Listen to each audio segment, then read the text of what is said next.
Le principe de l'entraînement, je le rappelle, c'est tout simplement stresser ton organisme afin qu'il puisse émettre une réponse adaptée au fil du temps.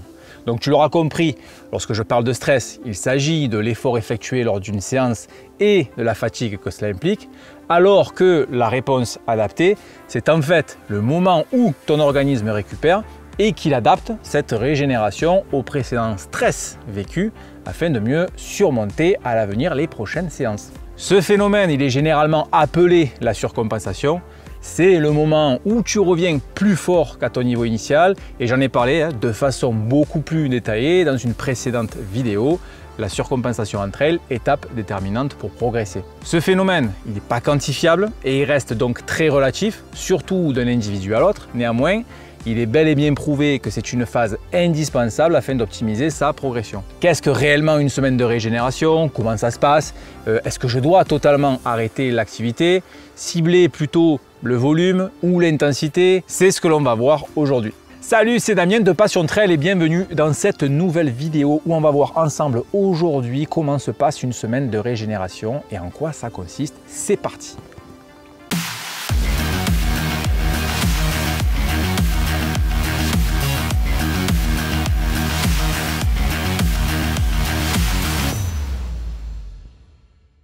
Tu ne le sais peut-être pas, mais lorsque tu suis un entraînement assez inhabituel en stressant ton corps, il va lui falloir un petit moment de répit afin d'emmagasiner tout cela et le laisser se régénérer de façon optimale et être plus fort par la suite. Il y a bien évidemment les journées de repos hebdomadaires comprises dans l'entraînement, mais il est fortement recommandé de lever le pied au bout de quelques semaines et cela pour plusieurs raisons que nous allons aborder un tout petit peu plus loin. La régénération est aussi en quelque sorte ce que l'on cherche à optimiser en limitant le désentraînement lors de cette période que l'on appelle l'affûtage. D'où la complexité de ce processus pour chacun des athlètes, sachant qu'il n'est ni mesurable et ni quantifiable. J'en ai parlé en intro et aussi dans une précédente vidéo, mais la surcompensation, bien que non quantifiable, est le phénomène que nous cherchons à optimiser le plus dans cette période. Pour résumer rapidement, l'entraînement stresse notre organisme, cela crée une fatigue que l'on surmontera grâce à la récupération et une récupération optimisée fait place à la surcompensation, c'est-à-dire ce moment où l'on devient plus fort, où on dépasse son niveau initial.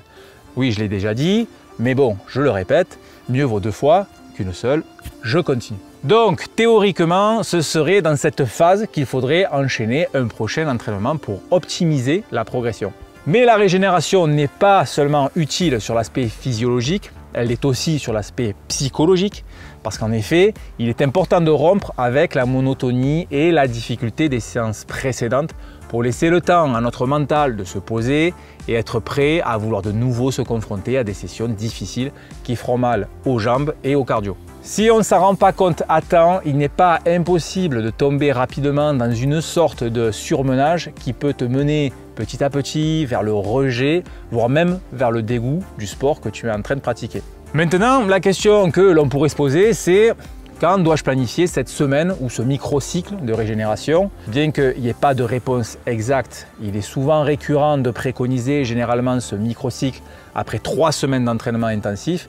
La 4e servira donc de régénération. Comme je le disais, il s'agit là d'une valeur non exhaustive, car on peut très bien faire cela après 4, 5, voire 6 semaines, et cela va dépendre bien évidemment de la méthode d'entraînement et de la stratégie mise en place dès le départ avant l'objectif visé. Il n'est pas impossible d'anticiper cette période si tu sens que la fatigue est trop importante et qu'il t'est difficile de récupérer d'une séance à l'autre. L'une des clés de la réussite, autant dans la préparation que pendant la course, c'est d'être à l'écoute perpétuelle des signaux que t'envoie ton corps. Cela peut prendre du temps, mais au fil des mois, au fil des années, nos sens s'affûtent et on devient beaucoup plus sensible et réceptif aux alertes d'un sureffort ou d'une éventuelle surfatigue. Une fois que tu as compris le pourquoi et le quand, reste à savoir comment se déroule un microcycle de régénération, comment est-ce que je dois m'entraîner. Comme je l'ai dit précédemment, la recette miracle d'un entraînement parfait n'existe pas et celui qui va te prétendre le contraire devrait plus t'inspirer de la méfiance que de la confiance.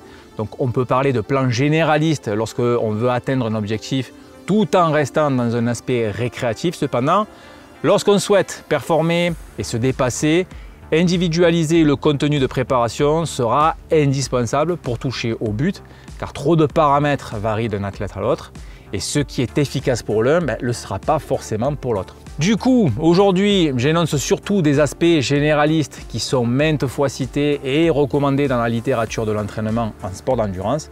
Donc le contenu n'est en rien exclusif et peut se permettre bien évidemment des ajustements en fonction du profil et des préférences de l'athlète. Bon, revenons-en au comment. Alors oui, comment est-ce que je devrais organiser mon microcycle de régénération? Alors tout d'abord, soyons clairs, il ne s'agit pas de s'affaler sur le canapé H24 en bouffant des chips et en regardant Netflix. Non, c'est pas ça, c'est pas ça. Bien évidemment, on ne stoppe pas totalement l'activité, mais on va simplement la réduire. Mais on réduit quoi du coup? Le volume? L'intensité? Les deux?